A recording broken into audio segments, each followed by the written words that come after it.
Hello everyone. तो फिर से मैं आपके सामने हाजिर हूँ डिफरेंशिएशन के नेक्स्ट वीडियो के साथ, जो कि आपका लास्ट वीडियो है और इसमें हम लोग शुरू करने वाले हैं इसके एप्लीकेशन के बारे में।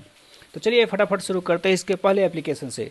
तो फर्स्ट एप्लीकेशन है आपका to find rate of change. ठीक है, तो हम लोग बोलते हैं कि जो डिफरेंशिएशन होता है उसका one of the most important application है to find rate of change, जिसको हम लोग पढ़ते हैं कि dy बाई डी एक्स जो होता है, dy बाई डी एक्स जो यहाँ पर आपका लिखा हुआ है, dy by D X represents rate of change of y with respect to x। इसके कहने का मतलब ये हुआ कि अगर आप कहीं भी dy by D x calculate करते हैं तो ये आपको देता है कि y x के साथ कैसे चेंज हो रहा है, किस स्पीड के साथ चेंज हो रहा है, किस रेट से चेंज हो रहा है। ठीक है, तो आखिर ऐसा क्यों देता है ये? तो देखिए, मैंने आपको बोल रखा कि dy बाई डी एक्स जो होता है वो nothing but delta y by delta x होता है। तो आप बेसिकली निकाल क्या रहे हो, change in y per unit change in x। उसी को अगर हम लोग डेल्टा x का वैल्यू अगर टेंस टू 0 करते हैं तो ये आपका आता है dy बाई डी एक्स। ठीक है, तो आखिर हम लोग delta y by delta x और dy बाई डी एक्स में दोनों में डिफरेंस क्या है? तो होता क्या है, कुछ सारे जो फिजिकल क्वांटिटी होता है वो हमेशा उनका जो रेट होता है हमेशा चेंज होते रहता है। तो अगर आप delta Y by delta X calculate करोगे तो आपका एवरेज रेट ऑफ चेंज देगा। वो आपका क्या देने वाला है? Average rate of change. लेकिन वही आपका D Y by D X आप कैलकुलेट करते हो तो वो आपका जो रेट ऑफ चेंज देगा किसी मोमेंट पे बहुत ही स्मॉल इंटरवल के लिए देगा वो रेट ऑफ चेंज। लेकिन डेल्टा वाई बाई एक्स क्या देगा? वो एक एवरेज रेट ऑफ चेंज देगा आपका। ठीक है, इसको हम लोग थोड़ा और डिटेल में जानेंगे जब हम लोग इसका एप्लीकेशन अच्छी तरह से शुरू करेंगे। जैसे कि कैनेमेटिक्स में इसका मैं पढ़ाऊंगा एप्लीकेशन, तो वहाँ पर इसको हम लोग और तरह अच्छे एग्जाम्पल के साथ जान सकते हैं। तो अभी के लिए हम लोग याद करते हैं कि जो dy बाई डी एक्स देता है represents rate of change of y with respect to x। अब इससे कुछ इंपॉर्टेंट पॉइंट्स हैं। पॉइंट्स हैं आपका कि dy बाई डी एक्स जो होगा, dy by D x greater than 0 होगा। इसको कब बोलेंगे greater than 0? If y increases with x। अगर y जो है x के साथ अगर इंक्रीज करता है तो उस केस में हम लोग क्या बोलते हैं कि dy बाई डी एक्स क्या होगा? Greater than 0। चलिए थोड़ा इसको सही से लिखते हैं। dy बाई डी एक्स क्या होगा? Greater than 0। मतलब y भी, अगर डेल्टा y भी पॉजिटिव है और डेल्टा x भी पॉजिटिव है तो पॉजिटिव बाई पॉजिटिव अब क्या आ जाएगा? पॉजिटिव। ठीक है, नेक्स्ट जो है आपका dy by D X, dy by D X जो होगा लेस देन 0 होगा obviously if y decreases with x। ठीक है, अगर y x के साथ डिक्रीज करता है तो dy बाई डी एक्स का लेस देन क्या आएगा? 0 आएगा। सपोज कीजिए कि x बढ़ रहा है और y घट रहा है तो आपका जो डेल्टा y आ जाएगा, y घट रहा है तो डेल्टा y निगेटिव आ जाएगा और डेल्टा x क्या होगा? पॉजिटिव होगा। x हमेशा बढ़ता ही है। ठीक है, तो उस केस में दोनों का जो रेशियो आने वाला है वो नेगेटिव आने वाला है। तो इस दोनों बात को आप बिल्कुल से ध्यान में रखेंगे। ठीक है, तो चलिए अब हम इसको कुछ क्वेश्चन करते हैं। जो फर्स्ट क्वेश्चन है आपका, इसमें बोला गया कि find the rate of change of area of circle with respect to radius when radius जो है 4 सेंटीमीटर है। रेडियस कितना है? 4 सेंटीमीटर। तो उस केस में हम लोग को निकालना है dy by D X, rate of change of y with respect to x। तो चलिए यहाँ y को y नहीं बल्कि एरिया मान लेते हैं। तो एरिया जो आपका हो जाएगा वो होता है आपका पाई आर स्क्वायर। ठीक है, और हम लोगों ने अभी पढ़ा है कि dy बाई डी एक्स जो होता है होता है rate of change of y with respect to x। तो यहाँ पर आपको निकालना है rate of change of area with respect to x। तो आपको निकालना है dA by D R, rate of change of area with respect to r। Radius के साथ एरिया कैसे चेंज हो रहा है, मतलब हम लोग किसी मोमेंट पे रेडियस को 1 यूनिट से चेंज करते हैं तो एरिया कितनी यूनिट से चेंज होगा। तो dA बाई डी आर। चलिए डिफरेंशिएशन बिल्कुल आसान है। पाई एक कांस्टेंट नंबर है और r स्क्वायर का डिफरेंशिएशन आ जाएगा 2r। तो बेसिकली आप बोल रहे कि हो जाएगा 2 पाई r। ठीक है, अब देखिए यहाँ पर मैंने रेडियस इसलिए दिया क्योंकि आप देख रहे हैं कि dA बाई डी आर जो है, dA बाई डी आर ये वैल्यू r के साथ चेंज हो रही है। जैसे जैसे r बढ़ेगा वैसे वैसे वैल्यू भी बढ़ेगा। तो इसका मतलब हम लोग ये कह सकते हैं कि सपोज कीजिए कि रेडियस आपका 1 सेंटीमीटर होगा, 4 की जगह पे क्या होगा? 1 सेंटीमीटर। तो अगर वो 4 की जगह पे 1 सेंटीमीटर होगा तो 4 पे जो रेट होगा चेंज होने का और 1 पे जो रेट चेंज होने का रेट होगा, दोनों क्या होने वाला है? अलग अलग आने वाला है। क्यों? क्योंकि dA बाई डी आर का जो वैल्यू है वो रेडियस से क्या है? डिपेंडेंट है। चलिए इसको हम लोग थोड़ा और डिटेल में जानते हैं, तो वैल्यू पुट कर लेते हैं अभी, ठीक है। तो चलिए अब आते हैं हम लोग वैल्यू कैलकुलेट करते हैं। तो आपका दिया हुआ है कि रेडियस का जो वैल्यू है वो 4 सेंटीमीटर है, ठीक है। कितना है? 4 सेंटीमीटर। पता है DA/DR का जो हम लोग यूनिट पुट कर सकते हैं, एरिया जो हो गया सेंटीमीटर स्क्वायर और रेडियस जो हो गया सेंटीमीटर हो गया। तो इसका हम लोग यूनिट पुट कर सकते हैं सेंटीमीटर स्क्वायर पर सेंटीमीटर। मतलब जो एरिया चेंज होगा 2πr सेंटीमीटर स्क्वायर चेंज होगा पर सेंटीमीटर रेडियस के चेंज होने से, पर सेंटीमीटर रेडियस के चेंज होने से, ठीक है। तो जब हम लोग r की वैल्यू उतना पुट करेंगे तो हो जाएगा आपका DA/DR इज इक्वल टू आपका आ जाएगा 2π × 4, ठीक है। तो देखा 8π, इसको हम लोग बोल सकते हैं सेंटीमीटर स्क्वायर पर सेंटीमीटर। मतलब इस मोमेंट पे जब रेडियस जो आपका है, रेडियस अगर आप 4 सेंटीमीटर होगा तो उस मोमेंट पे जो एरिया चेंज होगा वो 8π सेंटीमीटर स्क्वायर पर सेंटीमीटर के रेट से चेंज होता रहेगा। चलिए थोड़ा और डिटेल में इसको जानते हैं, ठीक है। इसको थोड़ा और डिटेल में जानने के लिए मैं थोड़ा क्वेश्चन को ट्विस्ट करना चाहूँगा कि जो आपका आंसर आ चुका है थोड़ा एनालाइज करते हैं। इसको हम लोग नोट में या कुछ हम लोग एक्सपेरिमेंट में जान सकते हैं, ठीक है। इसको आप एक्सपेरिमेंट में लिख सकते हो, बिल्कुल नॉलेजेबल चीज़ है, हम लोग इसको यूज़ करने वाले हैं पूरे फिजिक्स में। तो एक्सपेरिमेंट इस तरह से पूछ करते हैं, चेक करते हैं थोड़ा कि DA/DR की जो वैल्यू आई है, DA/DR की जो वैल्यू आई है वो आई है 2πr। तो चलिए थोड़ा इसको और डिटेल में देखा जाए। 2πr कहने का मतलब यह बोल रहे हो कि DA का जो वैल्यू आ गया है वो लिख सकते हैं 2πr/DR। अब चलिए इसका देखते हैं इसका मतलब क्या होता है, आखिर इसका फिजिकल मीनिंग क्या होता है। तो आप जानते हैं कि DA होता है स्मॉल चेंज इन एरिया, इसको हम लोग बोल सकते हैं स्मॉल चेंज इन एरिया, ठीक है। और DR जो है स्मॉल चेंज इन रेडियस, ठीक है। ये स्मॉल चेंज इन क्या होगा? रेडियस होगा। तो DA हो गया small change in area, DR हो गया स्मॉल चेंज इन रेडियस। तो आखिर DA जो है चेंज इन एरिया जो है वो 2πr/DR क्यों है, इसको कैसे हम लोग समझ सकते हैं। तो चलिए थोड़ा डायग्राम बनाकर इसको समझते हैं। तो सपोज कीजिए कि ये आपका सर्किल है, बिल्कुल चलिए सही है, मिला जुला कर तो गोल ही है, राउंड है, ठीक है। और हम लोग इसका रेडियस इतने से बढ़ाते हैं DR। याद रखिए कि DR बिल्कुल ही छोटा होना चाहिए, जो DR होना चाहिए वो बिल्कुल ही क्या होना चाहिए? छोटा। तो हम लोग उसके रेडियस को थोड़े से बढ़ाते हैं, ठीक है। चलिए ये जो थिकनेस है उसको हम लोग बोल सकते हैं DR, और अभी जो रेडियस है उस पर बोल सकते हैं कि 2πr, ठीक है। कितना बोल सकते हैं? 2πr। तो मैं बोल रहा हूँ कि इस आंसर के अकॉर्डिंग, जो आपका अभी आंसर आया है उसके अकॉर्डिंग हम लोग बोल सकते हैं कि जो चेंज इन एरिया होगा वो होगा 2πr × DR। मतलब अगर रेडियस को हम लोग DR से बढ़ाते हैं तो जो एरिया बढ़ेगा वो 2πr × DR से बढ़ेगा। इसको हम लोग कैसे निकाल सकते हैं? तो मैं क्या बोला कि इसको आप कट कर दीजिए, इस जो पतला सा रिंग है, थिन सा रिंग है, उसको आप कट कर दीजिए, उसको स्ट्रेट कर दीजिए। तो कट कर इसको स्ट्रेट करने के बाद आपको कुछ ऐसा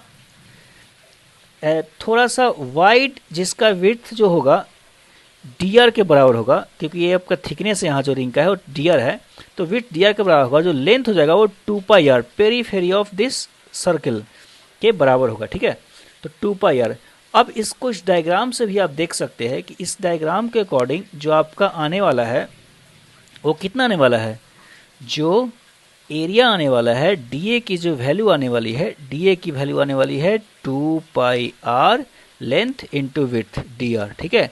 तो इस डायग्राम से भी जो आपका आंसर आ रहा है वही आ रहा है जो हम लोग का डिफरेंशिएशन से आंसर आ रहा है, ठीक है। तो इससे हम लोग प्रूव कर सकते हैं। देखिए डिफरेंशिएशन बेकार का चीज़ नहीं है, बिल्कुल काम का चीज़ है। इसको अगर आप अच्छे से समझ जाओगे तो फिजिक्स में ज़बरदस्त यूज आने वाला है इसका, ठीक है। तो DA का जो वैल्यू होगा इतना होगा। अब पूछो कि आखिर जो DA/DR है वो रेडियस पे क्यों डिपेंड करे। तो आप साफ देख सकते हो कि अभी आपका रेडियस अगर छोटा है, ठीक है, थोड़ा मुझे कलर चेंज करने दीजिए, ठीक है। तो अभी आपका जो रेडियस है वो छोटा है, ठीक है।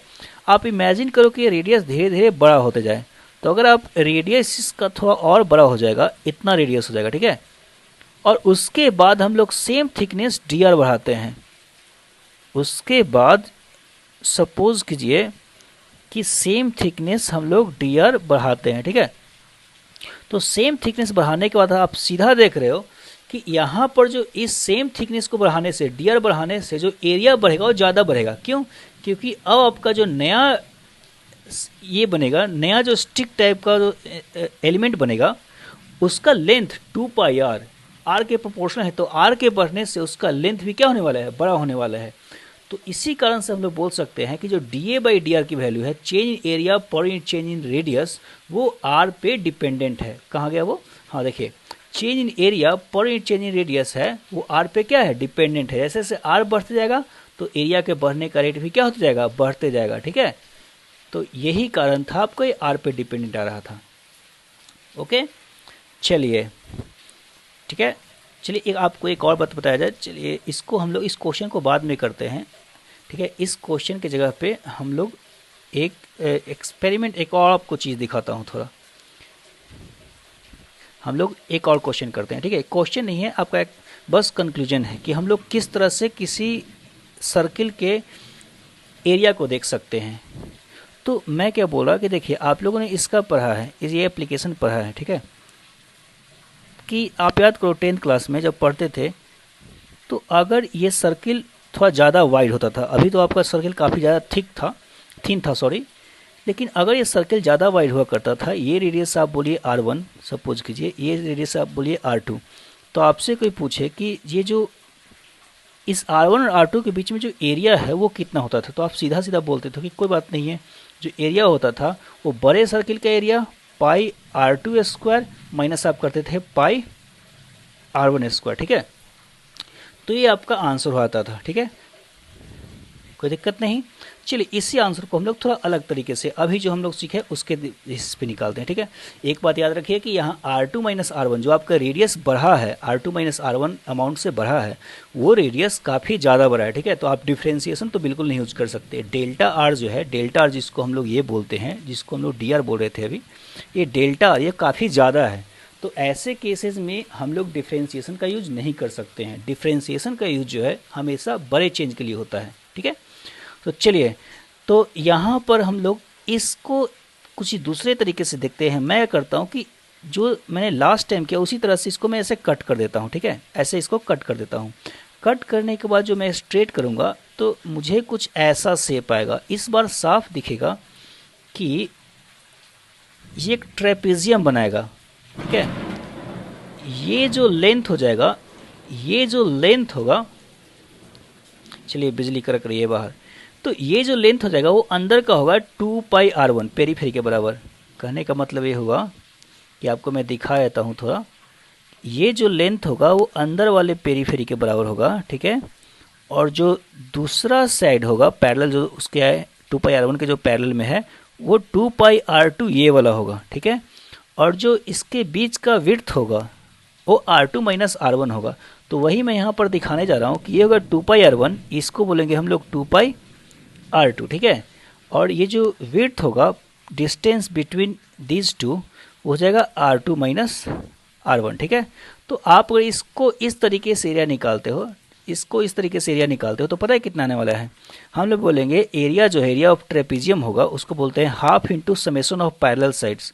तो 2 पाई R1 प्लस 2 पाई R2 इंटू विड्थ, विड्थ जो है वो आपका R2 माइनस R1, ठीक है। चलिए तो इतना हो गया। अब इसको हम लोग एक बार और यहाँ लिख लेते हैं। तो यहाँ लिखने पे जो आपका आंसर आएगा उसको हम लोग कुछ इस तरह से बोलेंगे कि जो एरिया आ जाएगा, देखिए आप हाफ को कॉमन ले लो, 2 को कट कर दो, ठीक है। तो आप पाई हो जाएगा R2 plus R1 into R2 minus R1, ठीक है। इसको बोल सकते हैं पाई R2 square minus R1 square. तो देखिए हम लोग सेम आंसर को इस तरीके से निकालें, R1 स्क्वायर, ठीक है। तो हम लोग सेम आंसर को इस तरीके से निकालें, देखिए। तो एक ही क्वेश्चन, उसके देखने का पर्सपेक्टिव जो है बिल्कुल अलग अलग है। तो बेसिकली देखिए जो क्लास 11th है उसमें यही पर्सपेक्टिव काम आता है कि आप एक ही क्वेश्चन को कितने तरीके से देख सकते हो, आपका किसी क्वेश्चन को लेकर व्यू क्या है, ठीक है। तो चलिए इसको आप नोट डाउन कर सकते हैं। मैं अभी इसको हटा देता हूँ ताकि मैं नेक्स्ट क्वेश्चन सॉल्व कर पाऊँ। चलिए ओके, तो चलिए आते हैं हम लोग नेक्स्ट क्वेश्चन जो है आपका क्वेश्चन नंबर 2 है, यहाँ पर एप्लीकेशन में ही दिया हुआ, ऊपर आप देख सकते हैं जहाँ पर मैंने सॉल्व किया है। आपको निकालना है कि find rate of change of volume of a sphere with respect to surface area, with respect to क्या है, सरफेस एरिया, जबकि रेडियस दिया हुआ है वो दिया हुआ है 3 सेंटीमीटर। किसी मोमेंट पे जब रेडियस क्या हो 3 सेंटीमीटर, ऑब्वियसली रेडियस हम लोग का यूज आने वाला है, इसी कारण से दिया हुआ है। ठीक है, तो इसमें देखिए इसमें थोड़ा क्वेश्चन अलग है। क्वेश्चन अलग इसलिए है कि आपको निकालना है D volume of a sphere. ठीक है, rate of change of volume of a sphere with respect to surface area. तो आपको निकालना है D V by D A. दिक्कत यही है, D V by D R नहीं निकालना है, डी वी बाई क्या निकालना है, डी ए, वो कितना होगा। तो चलिए हम लोग पहले वॉल्यूम लिख लेते हैं। वॉल्यूम जो होता है वो आपका स्फीयर का होता है 4/3 पाई आर क्यू। ठीक है, और जो एरिया होता है वो एरिया सरफेस एरिया होता है 4 पाई आर स्क्वायर। तो देखिए मैंने एक वेरिएबल फॉर्म में डिफरेंशिएशन बता रखा था, मैं क्या करूंगा यहाँ पर D V by D R, area के फॉर्म में तो है नहीं वो, तो D V by D R पहले मैं निकाल लूंगा। तो D V by D R आ जाएगा, हो जाएगा 4/3 पाई इंटू 3 आर स्क्वायर। ठीक है, आर क्यू का क्या हो जाएगा 3 आर स्क्वायर, और D A by D are मैं निकालूंगा, फिर D A by D are जिसकी जो वैल्यू आ जाएगी 4 पाई इंटू 2 आर। ठीक है, तो अगर मुझे निकालना है अब D V by D A की वैल्यू, तो उसको मैं लिख दूंगा D V by D R divided by D A by D R. ठीक है, ये हम लोग तरीका यूज कर चुके हैं पहले। एरिया भी है आपका रेडियस के फॉर्म में, वॉल्यूम भी है रेडियस के फॉर्म में। तो आपका आएगा यहाँ हम लोग 3 कट कर सकते हैं, तो आ जाएगा आपका 4 पाई आर स्क्वायर। ठीक है, D V by D R का वैल्यू, और एरिया का जो वैल्यू हो जाएगा 8 पाई आर। ठीक है, तो आपका ये कैंसिल हो जाएगा r/2। ठीक है, r बाई क्या आ जाएगा 2। तो चलिए हम लोग रेडियस की वैल्यू पुट कर देते हैं। तो रेडियस की वैल्यू जब पुट करेंगे तो ये आ जाएगा आपका कितना 3/2। इसका यूनिट जो है हम लोग लिख सकते हैं सेंटीमीटर क्यूब पर सेंटीमीटर स्क्वायर, क्योंकि एरिया का जो यूनिट है सेंटीमीटर स्क्वायर है और वॉल्यूम का जो यूनिट है सेंटीमीटर क्यूब। तो एरिया के चेंज होने से जो वॉल्यूम चेंज होगा इस रेट से कुछ चेंज होगा। ठीक है, चलिए अब हम लोग शुरुआत करते हैं नेक्स्ट एप्लीकेशन की। तो नेक्स्ट एप्लीकेशन जो है आपका to find slope of graph. Slope का यूज, स्लोप को निकालने के लिए हम लोग डिफरेंशिएशन का यूज कर सकते हैं, बिल्कुल कर सकते हैं। देखिए सबसे पहले तो मैं स्लोप के बारे में थोड़ा बेसिक बताता हूँ। यहाँ पर लोग स्लोप ऑफ ग्राफ निकालना है। ठीक है, तो देखिए स्लोप ऑफ ग्राफ, सपोज कीजिए कोई आपका ग्राफ हो। ठीक है, तो स्लोप ऑफ ग्राफ होता क्या है कि किसी ग्राफ पे जो किसी पॉइंट पे अगर आपको स्लोप निकालना तो उस पॉइंट पे जो टेंजेंट का स्लोप होता है उसी को बोलते हैं स्लोप ऑफ क्या ग्राफ। तो इस टेंजेंट का एक्चुअली स्लोप निकालना है, किसी पॉइंट पे जो टेंजेंट आएगा उसका स्लोप आप निकालते हैं तो उसको बोलते हैं क्या स्लोप ऑफ ग्राफ। तो स्लोप कहने का मतलब है थीटा और एक्चुअली टेन थीटा। तो आपको अगर स्लोप निकालना तो स्लोप का वैल्यू क्या होता है यहाँ पर टेन थीटा। अगर आपको थीटा पता है तो क्या लिख देंगे टेन थीटा। ठीक है, तो आखिर D Y by D X slope of graph क्यों निकालता है, डिफरेंशिएशन से स्लोप ऑफ ग्राफ क्यों निकालते हैं। तो चलिए थोड़ा इसको डिटेल में हम लोग जानते हैं। थोड़ा डायग्राम को बड़ा किया जाए। डायग्राम देखिए बड़ा करने पे होगा क्या कि हम लोग याद रखिए कि हम लोग को लाइन का स्लोप निकालना है। तो इस पॉइंट पे सपोज कीजिए आपको निकालना हो, चलिए तो हम लोग कलर चेंज करते हैं। तो सपोज कीजिए आपको इस पॉइंट पे निकालना हो, तो मैं करूँगा इस लाइन का एक छोटा सा सेक्शन लूँगा, ये छोटा सा सेक्शन लूँगा। ठीक है, ये छोटा सा सेक्शन जो होगा उसका स्लोप वही होगा जो यहाँ पर के टेंजेंट के स्लोप के, यहाँ पर के जो टेंजेंट होगा उसका स्लोप होगा। इस छोटे सेक्शन का स्लोप वही होगा जो यहाँ पर आप टेंजेंट ड्रॉ करेंगे उसका स्लोप होगा। ठीक है, अब इस छोटे सेक्शन को लेकर हम लोग थोड़ा जूम इन करते हैं। तो जूम इन करने पर हम लोग को ये पता चला कि ये आपका जो छोटा सा सेक्शन हो गया उसके दो पार्ट्स हैं, एक आपका वर्टिकल पार्ट है, दूसरा क्या है आपका हॉरिजॉन्टल पार्ट। ठीक है, अब देखिए ये सेक्शन इतना छोटा है कि इसको हम लोग डेल्टा वाई नहीं लिखकर, जिसको वर्टिकल जो पार्ट है उसका हम लोग डेल्टा वाई नहीं लिखकर डी वाई लिखते हैं। क्यों डी वाई लिख रहे हैं, बात सिंपल सी बात है कि ये जो लेंथ है, पूरा जो लेंथ है मैं बोल रहा हूँ, उस लेंथ में जो वाई में चेंज आया हो डेल्टा वाई के बराबर है। डेल्टा वाई को मैं डी वाई बोल रहा हूँ, और जो इसके एक्स डायरेक्शन में चेंज आया हो डी एक्स के बराबर आया है, तो इसको हम लोग बोलेंगे डी एक्स। ठीक है, तो अगर आप ये थीटा को देखोगे, ये जो थीटा लिखा हुआ है अंदर आपको दिखाई दे रहा होगा, ये जो थीटा लिखा हुआ है उस टेन थीटा की वैल्यू, टेन थीटा की जो वैल्यू आ जाएगी वो जाएगी D Y by D X. D Y क्या जाएगी डी एक्स। तो इसी कारण से जो डिफरेंशिएशन होता है वो स्लोप देता है किसी भी टेंजेंट का किसी पॉइंट पे।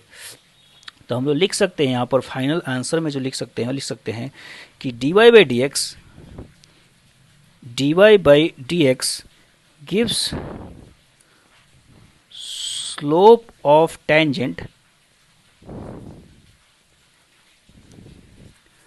of any graph at given point, किसी भी गिवन पॉइंट पे जो dy by dx होता है उस पॉइंट पे जो टेंजेंट होता है उसका स्लोप देता है, और टेंजेंट का स्लोप को ही हम लोग ग्राफ का क्या बोलते हैं, स्लोप। क्योंकि आप यहाँ देख रहे हो कि ग्राफ का स्लोप ऐसे किसी में वेरिएबल रहता है, अगर कोई ग्राफ कर्व्ड रहता है तो उस केस में स्लोप वेरिएबल होते हैं। तो जैसे कि देखिए यहाँ पर स्लोप कुछ और है, अगर मैं एक और डायरेक्शन दिखाना चाहूँ तो सपोज ऐसा ग्राफ है, तो यहाँ पर स्लोप कुछ और है, यहाँ पर स्लोप कुछ और है, तो हर जगह स्लोप क्या होता जा रहा है, चेंज हो रहा है, हर जगह टेन थीटा क्या होता जा रहा है, चेंज होते जा रहा है। तो हर जगह टेन थीटा चेंज होता जाएगा। इसी कारण से आपको अगर निकालना है किसी पॉइंट पे स्लोप, तो हर जगह पे आपको क्या निकालना होगा, D Y by D X उस ग्राफ की। ठीक है, तो इस तरह से हम लोग स्लोप निकालते हैं, इसको आप ध्यान रखिए। तो चलिए हम लोग कुछ क्वेश्चन कर लेते हैं इसके बेसिस पे। तो क्वेश्चन इस तरह से है कि फाइंड स्लोप ऑफ ग्राफ, आप कुछ भी ले लो graph, y is equal to 5x square plus 2x plus 1। अब देखिए इसका स्लोप तो वेरिएबल होगा, तो इसलिए मैं दे रहा हूँ कि at x is equal to 3, suppose x equal to क्या निकालना है, 3 पर स्लोप। तो कोई दिक्कत नहीं है, आपको बस करना है कि dy बाई डी एक्स निकालना है।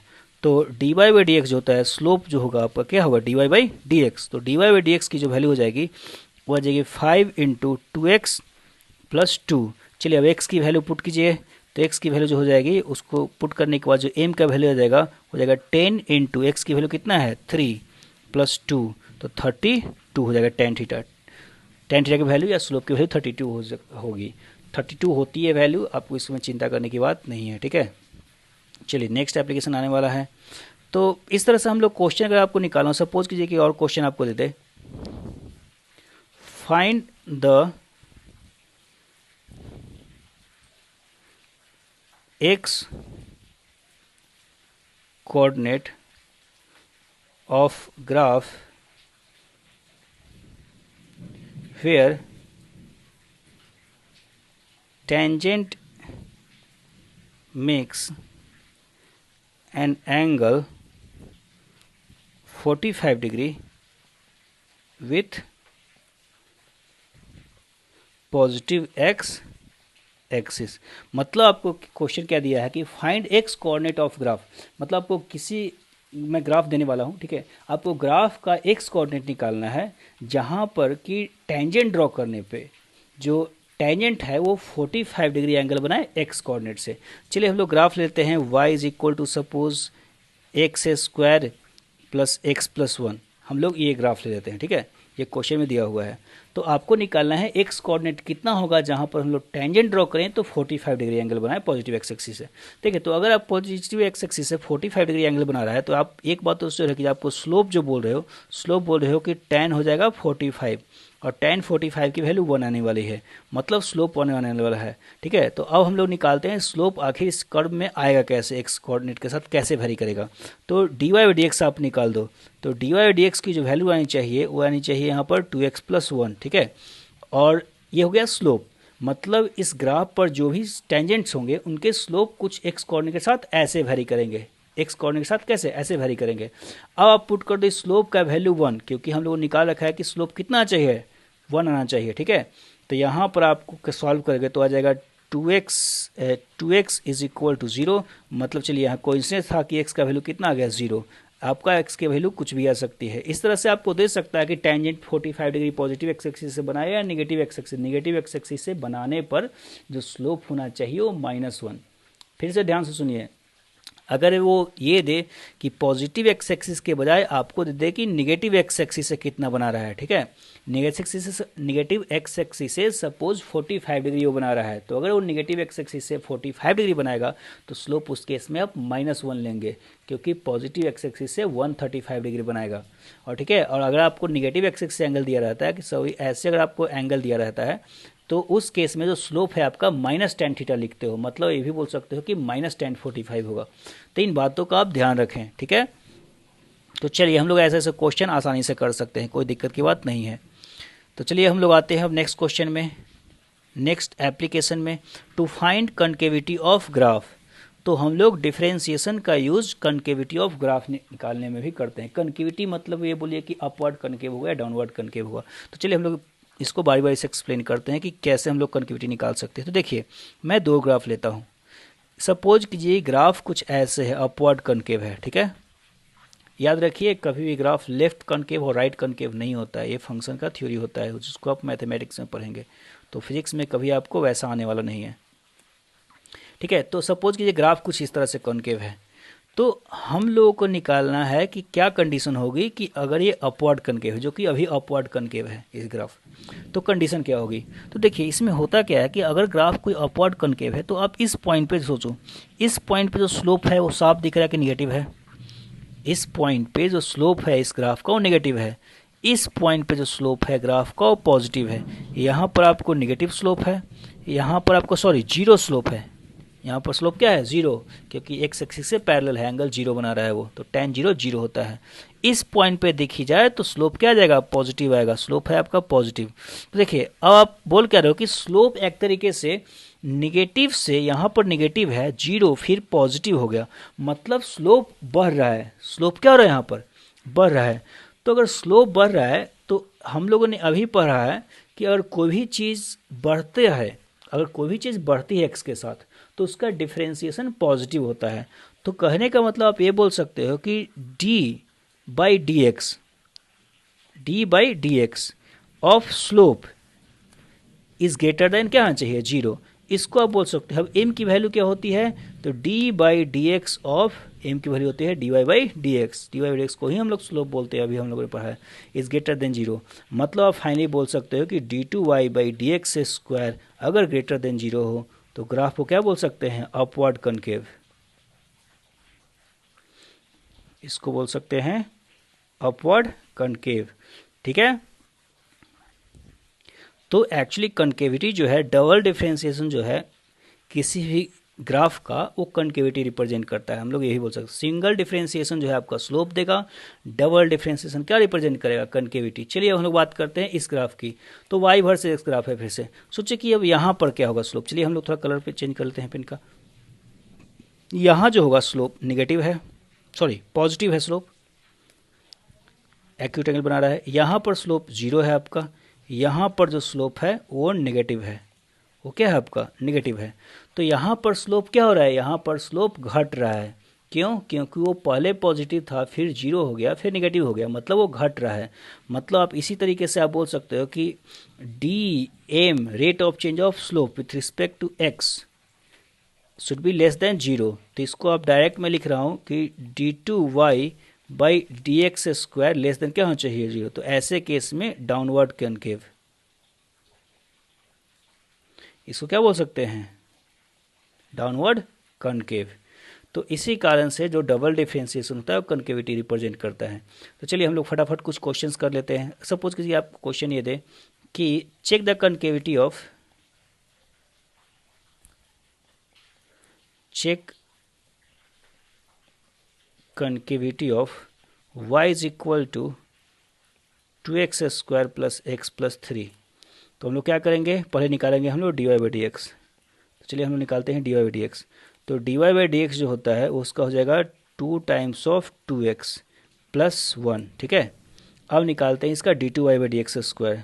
तो D two Y by D X square, तो D two Y by D X कितना आ जाएगा, इसका तो जीरो हो जाएगा और इसका हो जाएगा 4 which is greater than zero. तो ये गारंटी है कि अपवर्ड कनकेव होगा, ये क्या होगा, अपवर्ड कनकेव, ठीक है। बिल्कुल यहाँ आसान होता है। चलिए यहाँ पे एक थ्योरी आपको ध्यान रखनी है, थ्योरी बहुत इम्पॉर्टेंट है यहाँ पर। तो थ्योरी ये है कि इसको हम लोग नोट में थोड़ा लिख लेंगे, इसको आपको याद रखना है, आपको क्वेश्चन सॉल्व करने में मदद करेगा ये चीज़। y इज इक्वल टू कोई इक्वेशन है एक्स स्क्वायर, इसको क्वाड्रेटिक बोलते हैं, quadratic equation y is equal to X square plus B X plus C. और इसका जो शेप होता है इसको बोलते हैं क्वाड्रेटिक इक्वेशन, लेकिन इसका जो शेप होता है वो पैराबोलिक होता है, पैराबोलिक, ठीक है, पैराबोलिक होता है। पैराबोला होता क्या है वो मैं एक्सप्लेन करूंगा ग्राफ वाले वीडियो में, जो कि इंटीग्रेशन के बाद आएगा, ठीक है। तो y equal to X square plus B X plus zero. तो इसका अगर आप फर्स्ट डिफरेंशिएशन निकालते हो, वाइडस निकालते हो, तो आप सोचो कि सर ए कांस्टेंट है, ठीक है, तो हो जाएगा a into 2x plus B. अगर आप इसको डबल डिफरेंशिएशन निकालते हो y डबल डैश, तो आपका आ जाएगा 2a, ठीक है। अब बेसिकली जो है डबल डिफरेंशिएशन यहाँ कांस्टेंट है, 2a है, ठीक है। 2 को हम लोग अवॉइड कर सकते हैं क्योंकि 2 एक पॉजिटिव नंबर है। तो बेसिकली हम लोग बोल सकते हैं कि यहाँ पर ये अगर a पॉजिटिव है तो डबल डिफरेंशिएशन जो आएगा पॉजिटिव, अगर a निगेटिव होगा तो डबल डिफरेंशिएशन आएगा निगेटिव। डबल डिफरेंशिएशन क्या आएगा? निगेटिव। तो हम लोग बोल सकते हैं कि ऐसे इक्वेशन है, पैराबोलिक इक्वेशन में if a is greater than 0 upward parabola होता है। ये अपवर्ड पैराबोला, ठीक है। अपवर्ड पैराबोला कहने का मतलब ऐसे होता है, ठीक है। लेकिन वही हम लोग बोल सकते हैं कि if a is less than 0 तो उस केस में हम लोग बोलते हैं कि ये हो जाएगा डाउनवर्ड पैराबोला, मतलब इसका एक कॉन्केविटी डाउनवर्ड होगा। हम लोग डिस्कस कर चुके हैं डाउनवर्ड अपवर्ड, ठीक है। तो इस चीज़ को आप ध्यान रखेंगे, बिल्कुल ये बहुत ही इंपॉर्टेंट पॉइंट है, इसको आप ध्यान रखेंगे, ठीक है। कोई दिक्कत नहीं। चलिए अब हम लोग आते हैं नेक्स्ट वाले वीडियो पे, नेक्स्ट वाले एप्लीकेशन पे, और ये हम लोग का लास्ट एप्लीकेशन है, to find maximum and minimum value of function.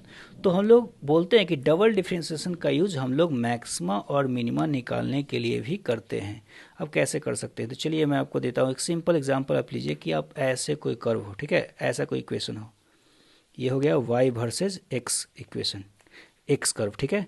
यहाँ कुछ दिया होगा आपका y is equal to function of x, y equal to function of x। आप इसको X square plus X Q plus 3 कुछ भी ले सकते हो जो हम लोग लेते आ रहे हैं।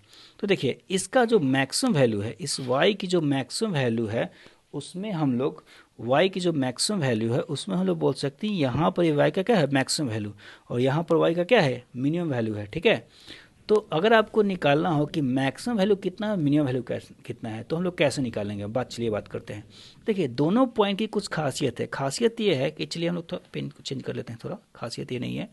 चलिए देखिए खासियत ये है कि यहाँ पर आप अगर टेंजेंट ड्रॉ करेंगे, यहाँ पर आप टेंजेंट ड्रॉ करेंगे तो उस टेंजेंट का स्लोप 0 आ रहा है। साथ ही साथ यहाँ पर भी अगर आप टेंजेंट ड्रॉ करते हैं तो उस टेंजेंट का स्लोप क्या आएगा? 0। मतलब दोनों पॉइंट्स पे ही स्लोप क्या है? 0 है। मतलब आप ये बोलिए कि यहाँ पर भी dy बाई डी एक्स की वैल्यू क्या है? वो है 0, और यहाँ पर भी dy बाई डी एक्स की वैल्यू क्या है? 0। तो कंडीशन यही होता है कि जहाँ पर मैक्सिमम हो और मिनिमम हो, और मिनिमम जहाँ पर भी मैक्सिमम हो या मिनिमम हो, दोनों पॉइंट्स पे फर्स्ट डिफरेंशिएशन क्या आने वाला है? 0 आने वाला है। तो चलिए अब चेंज कहाँ होता है बात? तो देखिए हम लोग को ऐसे जो ज़रूरत नहीं पड़ने वाली है, आपको हमेशा जो क्वेश्चंस होते हैं या तो मैक्सिमा का होता है मिनिमा, मैं उसको एग्जांपल से एक्सप्लेन करूंगा। लेकिन अब बोलिए कि चलिए दोनों पॉइंट पे फर्स्ट डिफरेंस तो 0 है, तो डिफरेंस कहाँ है? हम लोग कैसे पता करेंगे कौन सा मैक्सिमा है कौन सा क्या है? मिनिमा, ठीक है। तो पता करने के दो तरीके हैं। मैथमेटिकल तरीका ये है कि देखिए इस पॉइंट पे जो हम लोग मिनिमम पॉइंट है वहाँ पर फर्स्ट डिफरेंशिएशन 0 है, लेकिन सेकेंड डिफरेंशिएशन जो d2y by D X square है वो ग्रेटर देन 0 आएगा। क्यों आएगा ग्रेटर देन 0? क्योंकि ये अपवर्ड कनकेव है। ये ग्राफ क्या है? अपवर्ड कनकेव है यहाँ पर। और साथ ही साथ अगर आप मैक्सिमा वैल्यू को देखेंगे, मैक्सिमा वैल्यू को, तो यहाँ पर जो पोर्शन है वो डाउनवर्ड कनकेव है। यहाँ पर जो पोर्शन है वो क्या है? डाउनवर्ड कनकेव है। तो अगर डाउनवर्ड कनकेव है तो हम लोग बोल सकते हैं कि d2y by D X square की वैल्यू यहाँ पर क्या आएगी? निगेटिव आएगी। 0 नहीं आएगी, निगेटिव आएगी, ठीक है। तो यही डिफरेंस है मैक्सिमा और मिनिमा में।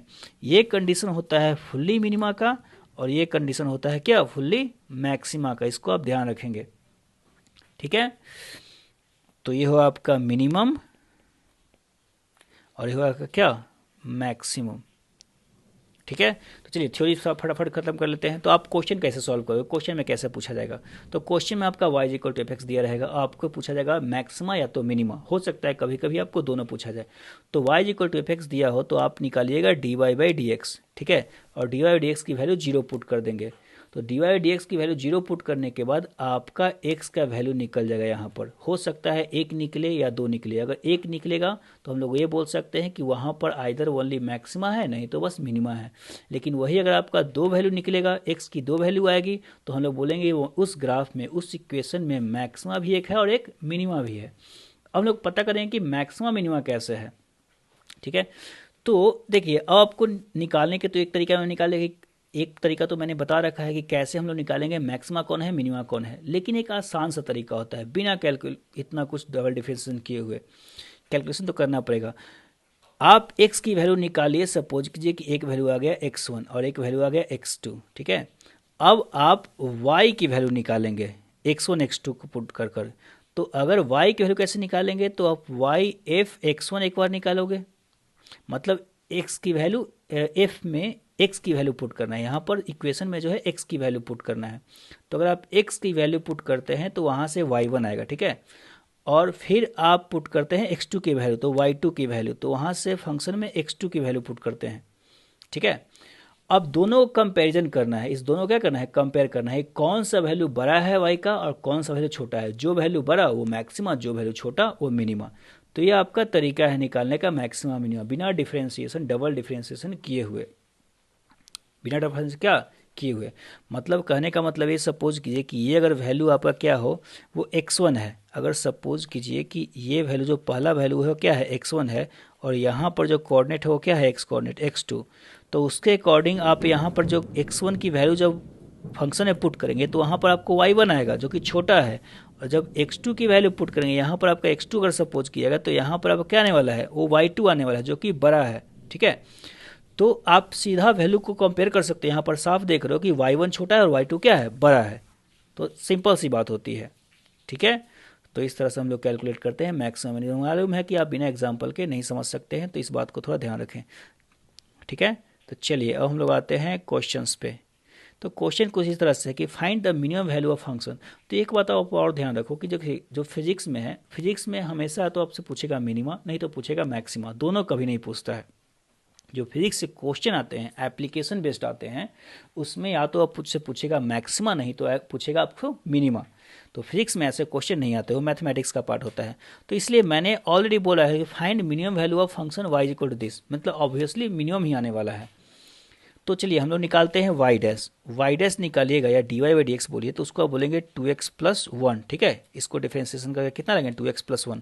करना क्या है कि dy बाई डी एक्स या y डैश की वैल्यू 0 पुट करनी है, तो वहाँ से आपका आ जाएगा x की वैल्यू, यहाँ से x का वैल्यू आप देखिएगा तो x की वैल्यू आ जाएगी -1/2। तो देखिए यहाँ पर x की वैल्यू एक ही आ रही है, यहाँ पर x की वैल्यू क्या आ रही है, एक ही आ रही है। तो इसीलिए आपसे या तो पूछेगा मैक्सिमा, नहीं तो पूछेगा मिनिमा, दोनों में से कोई एक ही पूछेगा, दोनों नहीं पूछ सकता है। और यहाँ पर ऑब्वियस है कि क्वेश्चन में पूछा गया है मिनिमम, तो मिनिमम आने वाला है, ठीक है।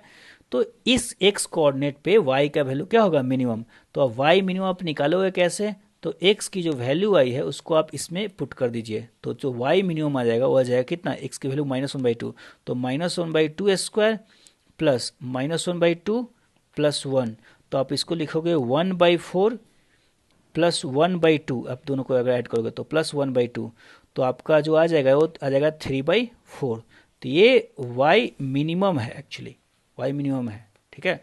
इसका पता है, इसका ग्राफ जो होता है कुछ इस तरह से बनता है, ठीक है। इसका ग्राफ जो इस तरह से बनता है, तो उसी कारण से यहाँ पर आप देखिए कि ये y की वैल्यू क्या है, ये मिनिमम ही आ सकती है, मैक्सिमम वैल्यू इसमें नहीं है। मैक्सिमम वैल्यू तो इन्फिनिटी तक जाएगा ऐसे कर्व, तो इन्फिनिटी तो कभी आंसर में होता नहीं है, ठीक है। इन्फिनिटी आंसर में नहीं इंक्लूड करते हम लोग इन जनरल ऐसे क्वेश्चंस में, जो मैथमेटिक्स का पार्ट है।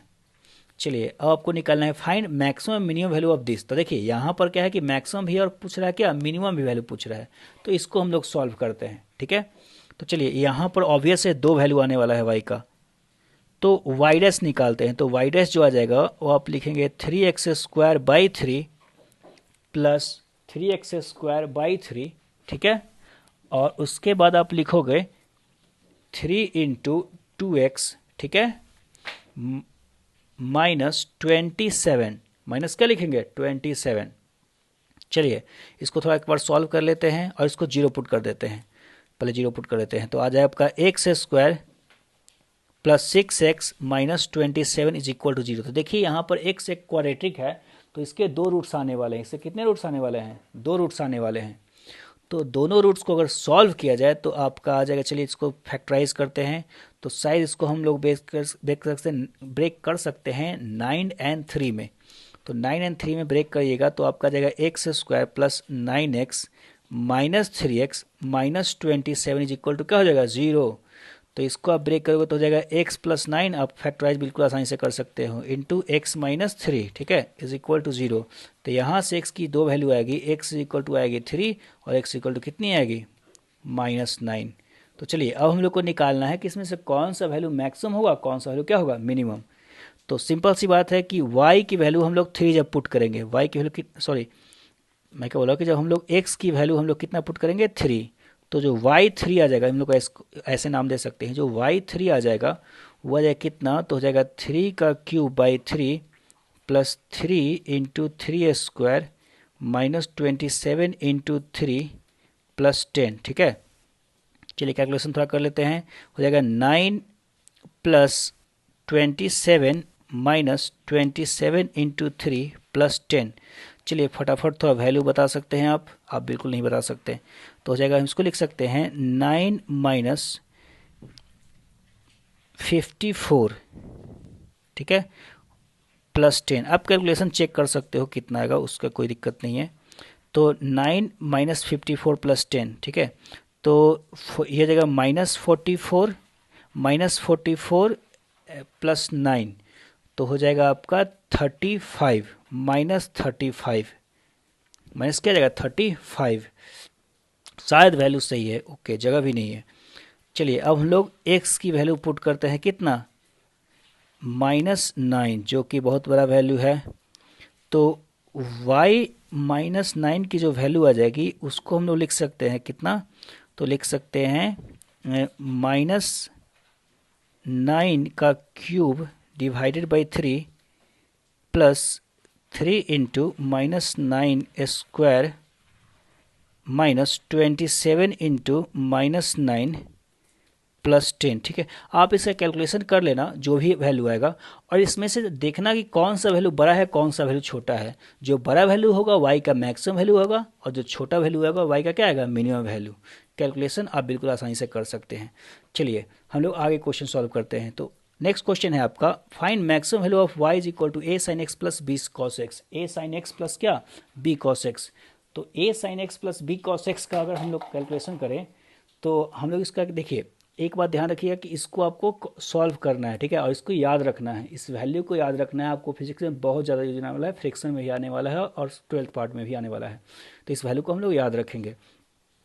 तो आप निकालिए dy/dx, ठीक है, dy/dx, तो आपका आ जाएगा a sin x का डिफ्रेंशिएशन हो जाएगा आपका cos x plus b cos x का हो जाएगा डिफ्रेंशिएशन माइनस sin x, ठीक है। इसको हम लोग कितना पुट कर देंगे 0।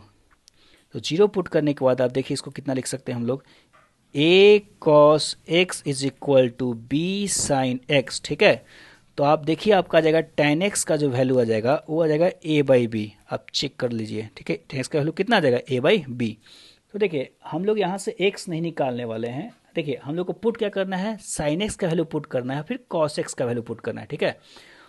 तो दोनों का वैल्यू पुट करना है। तो हम लोग को tan x का वैल्यू अगर पता है तो हम लोग x नहीं निकाल कर यहाँ पर सीधा sin x और cos x ही निकालते हैं। तो tan x का वैल्यू जो होता है वो a/b, जिसको हम लोग बोलते हैं परपेंडिकुलर बाई बेस, परपेंडिकुलर क्या बोलते हैं बेस। तो जो sin x आ जाएगा यहाँ से sin x, उसको हम लोग बोलते हैं परपेंडिकुलर बाई हाइपोटेनस, तो जो कि परपेंडिकुलर a है, हाइपोटेनस हो जाएगा a² प्लस क्या हो जाएगा b²।